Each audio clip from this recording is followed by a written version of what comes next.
مسلم league نون کے senior رہنما جاوید لطیف صاحب صبح سویرے ہمارے ساتھ ہیں۔ السلام علیکم جاوید لطیف صاحب، کیسے مزاج ہیں؟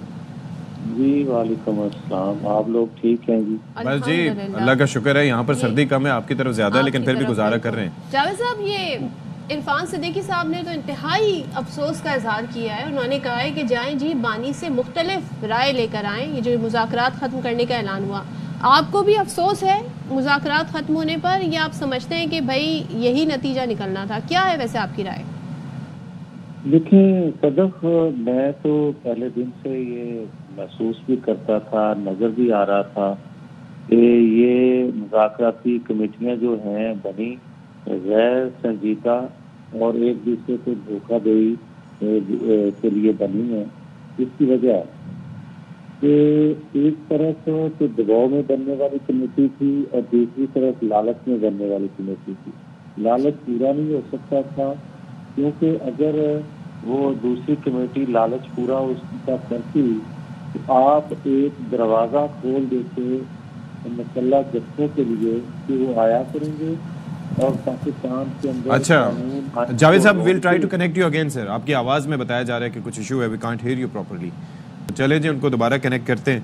اور جاوید صاحب کہہ رہے تھے ایک کو لالچ تھا اور دوسرے کو کچھ اسی طرح کا اسٹیٹمنٹ دے رہے ہیں، لیکن وہ سن نہیں پائے نا ہم لوگ۔ ہاں ان کو ہم سن نہیں بہرحال پائے۔ ہم دوبارہ کنیکٹ کرتے ہیں، لیکن ایک چیز یہ ہے کہ اب اتحادیوں کے درمیان بھی معاملات ہمیں کچھ صحیح نہیں دکھائی دے رہے۔ اب تو بات بھی ہم کرتے ہیں تو سوچتے ہیں ایوان صدر میں زرداری صاحب ہیں، آصف علی زرداری صاحب مفاہمت کے بادشاہ، اور پھر شہباز شریف صاحب کا رویہ نواز شریف صاحب کے نسبت ہمیں تھوڑا سا ڈفرینٹ دکھائی دیتا ہے، یعنی کہ ان کے اندر فلیکسیبلٹی کافی ہے۔ جاوید لطیف صاحب ہمارے ساتھ آ چکے ہیں۔ جاوید صاحب، اب ہم آپ کو ٹھیک طریقے سے سن پائیں گے، ہمیں اس بات کی امید ہے، کائنڈلی کنٹینیو کیجیے گا جو آپ فرما رہے تھے۔ دیکھیں میں بڑا کلیئر پہلے دن سے تھا اور وہی نتیجہ سامنے آیا کہ جب آپ دھوکے سے، لالچ سے، دباؤ سے مذاکرات کر رہے ہوں گے تو اس کا نتیجہ کیا نکلے گا؟ یہی نکلے گا۔ ایک طرف لالچ یہ تھا کہ ایک ایسے شخص کو چھوڑا جائے جس کا سب لوگ کہتے ہیں کہ اس نے ریڈ لائن کراس کی پاکستان کی 9، 10 مئی، 26 نومبر کر کے، یا ادارے کے اندر بغاوت کے لوگوں کو اکسا کے، تو آپ اس کو چھوڑ سکتے ہیں۔ اگر چھوڑ سکتے ہیں تو پھر آپ مسلح جتھوں کے لیے آئندہ دروازے کھول رہے ہیں کہ جو بھی طاقتور ہوا کرے گا وہ آئین قانون کو روندے گا اور اپنی بات منوا لیا کرے گا۔ اور لالچی لوگوں کو یہ تھا کہ عالمی جو دباؤ ہے اس سے، اس کو ملحوظ خاطر رکھتے ہوئے ہم لوگ ان سے اپنا بندہ چھڑوائیں گے۔ اب دباؤ تو تھا اور دباؤ ہے عالمی قوتوں کا، مگر ان کو یہ تھا کہ 20 جنوری کو جو رجیم چینج ہوئی ہے سپر پاور کی، ان کو تھا وہاں سے ایک امید، مگر وہ اصل کا دباؤ نہیں تھا۔ دباؤ تو ان عالمی قوتوں کا تھا اور ہے جو پاکستان کے اندر عدم استحکام چاہتی ہیں، جنہوں نے اس کو لانچ کیا تھا۔ آپ کی پارٹی کہہ رہی ہے غور کریں، ریویو کریں، واپس بلا رہے ہیں۔ اگر پی ٹی آئی والے کہہ رہے ہیں جی ہم نے ختم کر دیے، مگر آپ کی پارٹی تو چاہتی ہے کنٹینیو ہو یہ مذاکرات، تو آپ دباؤ کا شکار ہیں؟ دیکھیں میں تو صدف جو محسوس کرتا ہوں، جو دیکھتا ہوں، میں تو کہہ رہا ہوں، میں بڑا کلیئر ہوں کہ یہ ان قوتوں کے دباؤ سے مذاکرات ہو رہے تھے جنہوں نے عمران خان کو لانچ کیا تھا، اور جن کے مفادات جڑے ہیں، اور جن کے مفادات پورے نہیں ہوں گے تو وہ اس کے لیے دباؤ ڈالیں گے اور ڈال رہے ہیں بیرونی قوتیں۔ جی بالکل بالکل۔ پاکستان نہیں تو ابھی وہ قوتیں، یہ 20 جنوری کے بعد ان قوتوں کا اسٹیٹس کیا ہے؟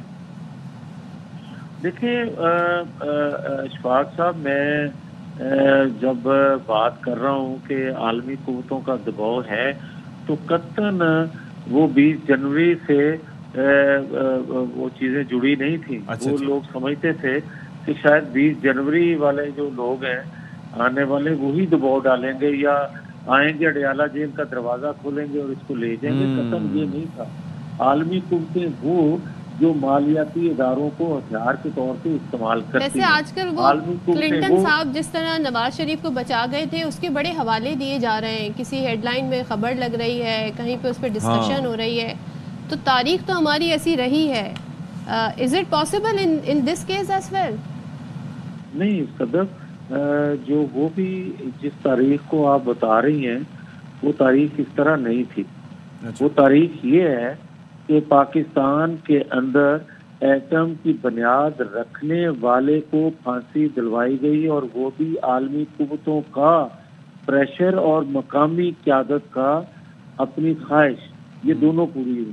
اور جب نواز شریف نے دھماکے کیے تو اس کو آپ نے ہائی جیکر بنایا، تو اس وقت بھی عالمی قوتوں کی ڈیمانڈ اور مقامی قیادت نے اپنی ضرورت کے تحت اس کو سزا دی. یہ حقیقت ہے.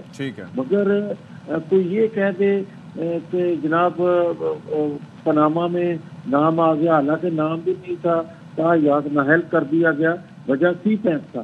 آج جو عالمی قوتوں کا دباؤ ہے پاکستان کے اوپر وہ یہ ہے کہ پاکستان کے اندر سی پیک مکمل نہ ہو سکے، پاکستان کے اندر ایران سے دوری ہو، پاکستان کے اندر آپ چائنا سے دور ہو اور انڈیا کے قریب جائیں، بلکہ اس کی بالادستی قبول کریں. یہ دباؤ آپ پہ ہے. یہاں تو پیٹرن ہے نا جاوید لطیف صاحب، عالمی قوتیں آنکھیں بھی دکھاتی ہیں، سینکشنز بھی لگاتی ہیں، دباؤ بھی ڈالتی ہیں، اور پھر بندہ بھی نکال لے جاتی ہیں. تو دیکھیں میں وہی تو کہہ رہا ہوں، تب تو سب کو سوٹ کرتا ہے، جو جس کو جس لحاظ سے جہاں ریلیف مل رہا ہے تو ان کو وہ سوٹ کر رہی ہوتی ہیں عالمی قوتیں. نہیں صدف، ایک سیکنڈ، بات یہ ہے ایک طرف آپ کہہ رہے ہیں کہ ہم کوئی غلام ہیں. اب غلام جو ہیں وہ ایک لابنگ فرم ہائے کر کے اربوں خرچ کر کے آپ غلام بن کے ان سے اپنے لیے بھیک مانگ رہے ہیں ایک طرف، اور دوسری طرف یہ ہے کہ آپ اسی لابنگ فرم کے ذریعے پاکستان کے مفادات کے خلاف جو ہے وہ لابنگ کر رہے ہیں. اور ریاست جو ہے جس